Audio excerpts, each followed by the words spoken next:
செலியன் 15 வயசு பையன். ஸோ ஹாஸ்பிட்டலில் கொண்டு போய் அட்மிட் பண்ணாங்க. அவரும் இப்போ சிகிச்சை பலனின்றி இறந்திருக்காரு. ஸோ ஒருத்தரோட அலட்சிய போக்கு ஒரு 3 உயிரை பழி வாங்கியிருக்கு. கேட் கீப்பர் வந்து தூங்கிட்டாரு. ஸோ அதனால கேட் போடப்படலை. ட்ரெயின் வர்றது யாருக்குமே தெரியல. அதனால வந்து ஸ்கூல் வேன் போயிருக்கு. கேட் கீப்பர் போட்டதுக்கு அப்புறம் டிரைவர் உள்ள போயிருந்திருக்காருங்கிற மாதிரியான நியூஸ் வந்து ரயில்வே துறை சைட்லேருந்து சொல்றாங்க. முதல்வரும் உடனே வந்து நிவாரண நிதியா உயிரிழந்தவங்களுக்கு வந்து 5 லட்சமும் படுகாயம் அடைந்தவங்களுக்கு 1 லட்சம்னு சொல்லிட்டு நிதி அறிவிச்சிட்டாரு. அந்த கேட் கீப்பரா இருந்தவர் வந்து பாத்தீங்கன்னா நார்த் இந்தியன். அவருக்கு மொழி தெரியல. ஸோ மொழி தெரியாத ஆட்களை தமிழ்நாட்டுக்குள்ள வேலைக்கு வச்சதன் விளைவு தான் இது.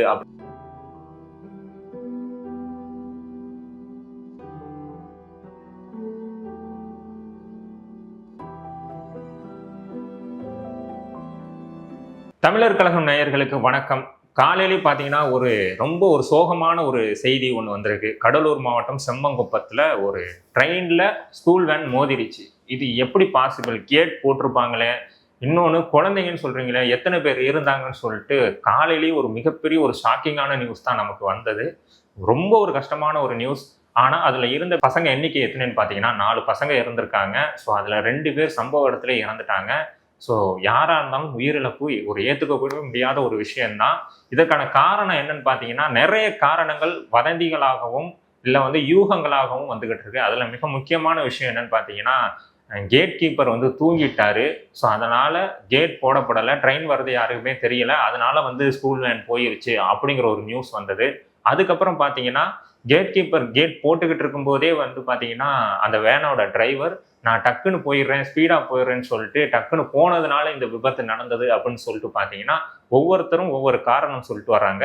தெற்கு ரயில்வே துறை வந்து என்ன பண்ணியிருக்காங்கன்னா அந்த கேட் கீப்பரை வந்து சஸ்பெண்ட் பண்ணியிருக்காங்க. நாங்கள் இதில் தீர விசாரித்து ஒரு முடிவை சொல்லுவோம் அப்படிங்கிற மாதிரி சொல்லியிருக்காங்க. விபத்துக்கள் நடக்கக்கூடியது தான். அதனால அதில் வந்து இவங்க மேலே குற்றம் அவங்க மேலே குற்றம் அப்படின்னு நம்ம சொல்ல முடியாது. பட் இதில் கண்டிப்பாக எல்லாரோட தப்புமே இருக்குது.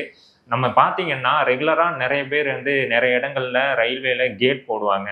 ட்ரெயின் தானே, அது வரதுக்கு இன்னும் ஒரு 10 நிமிஷம் ஆகும். அதுக்கெல்லாம் நம்ம கீழே குனிஞ்சு பைக் எடுத்துகிட்டு போயிடலாம், இல்லை நடந்து கிராஸ் ஆகி போயிடலாம். பஸ்ஸு இந்த கனரக வாகனங்களை தவிர அந்த கேட்டை ஈஸியாக கடக்க முடிகிற எல்லா வாகனங்களும் சீக்கிரம் ட்ரெயின் வரதை பற்றியோ இல்லை அதை பற்றின ஆபத்தை உணராமலோ இன்னுவரை எல்லாருமே போயிட்டு இருக்கோம். அப்படி ஒரு விஷயம்தான் இங்கே நடந்திருக்கு. கேட் கீப்பர் கேட் போட்டதுக்கு அப்புறம் டிரைவர் உள்ள போயிருந்திருக்காருங்கிற மாதிரியான நியூஸ் வந்து ரயில்வே துறை சைட்லேருந்து சொல்றாங்க.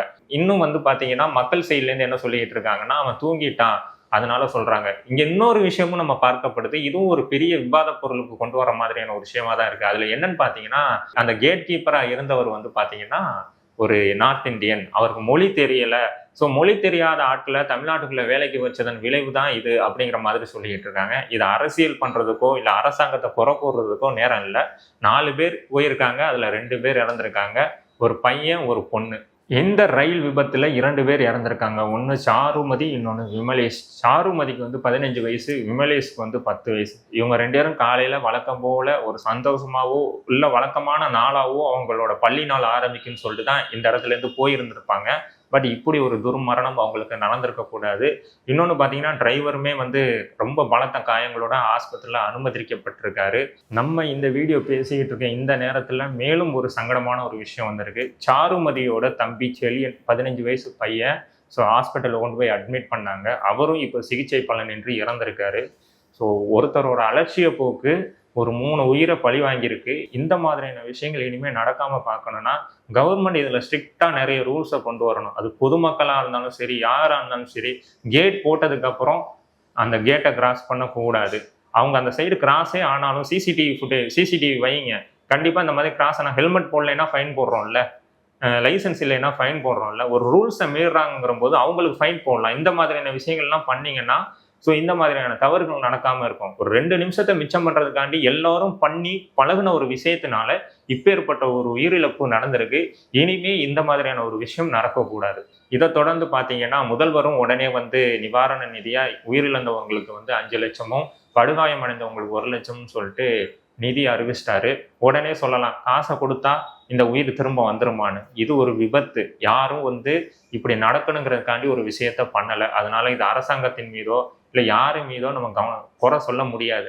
ஏன்னா இந்த விபத்து நடந்து ஏற்கனவே ஒரு 2 மணி நேரம் தான் ஆகியிருக்கு. பல்வேறு யூகங்களும் பல்வேறு கருத்துக்களும் சோசியல் மீடியாலையும் சரி, செய்தி சேனல்களையும் சரி தொடர்ச்சியாக வந்துக்கிட்டே இருக்கு. இதுக்கான தெளிவான ஒரு அறிக்கை வந்ததுக்கு அப்புறம் தான் இதற்கான காரணம் என்னங்கிறது தெரியும்.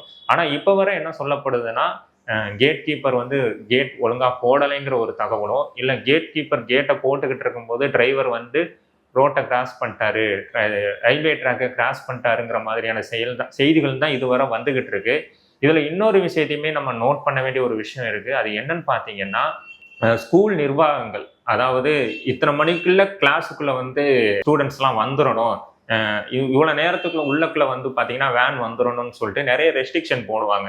இன்னைக்கு உள்ள டிராஃபிக் சூழலையும் சரி, இல்லை ஒருத்தவங்களோட ரெகுலர் ரொட்டீனான ஒரு லைஃப்லையும் சரி, இந்த டைம் கீப் அப்போ வந்து ஓரளவுக்கு மேனேஜ் பண்ணிடலாம். ஸ்கூல் பசங்க அப்படிங்கிற போது ஒரு 1/2 அன் ஹவர் லேட்டாக தூங்கலாம், இல்லைன்னா 1/2 அன் ஹவர் வந்து வேற ஒரு வீட்டில் சமைக்கிறதுக்கு லேட் ஆகலாங்கிற போது இந்த பரபரப்பாக கிளம்புற இந்த சூழல்ல டிரைவருக்கு என்ன மாதிரியான ஒரு அழுத்தங்கள் இருக்குங்கிறதையும் நம்ம புரிஞ்சுக்க முடியுது. என்ன ஈஸியாக இந்த ரயில்வே ட்ராக்கை நம்ம கிராஸ் பண்ணிடலாம் அப்படிங்கிற ஒரு நினைப்புலையும் பண்ணியிருக்கலாம். பட் அவர் தனியாக போகும்போது பண்ணுறதே அது தப்பு. உள்ள 4 பசங்க இருக்காங்க அப்படிங்கிற போது அவரோட உயிருக்கும் இவர் தான் பொறுப்புங்கிற ஒரு பொறுப்பை எடுத்துட்டு பண்ணியிருந்திருக்கணும். நடந்து போச்சு விபத்து, நம்ம எதையுமே குறை சொல்ல முடியாது. விபத்துங்கிறது ஒரு தற்செயலாக நடக்கிற ஒரு விஷயம். பட் இருந்தாலும் அந்த 2 உயிர் போயிருக்கிறது ரொம்ப ஒரு மனசுக்கு கஷ்டமான ஒரு விஷயம். இன்னும் 2 பேர் ஹாஸ்பிட்டலில் சேர்க்கப்பட்டிருக்காங்க. அந்த டிரைவருக்கும் ரொம்ப அடிங்கிற மாதிரி சொல்லியிருக்காங்க. அந்த வேனோட அந்த நொறுங்கிய நிலையில பார்க்கும்போதே நமக்கு பயமா இருக்கு.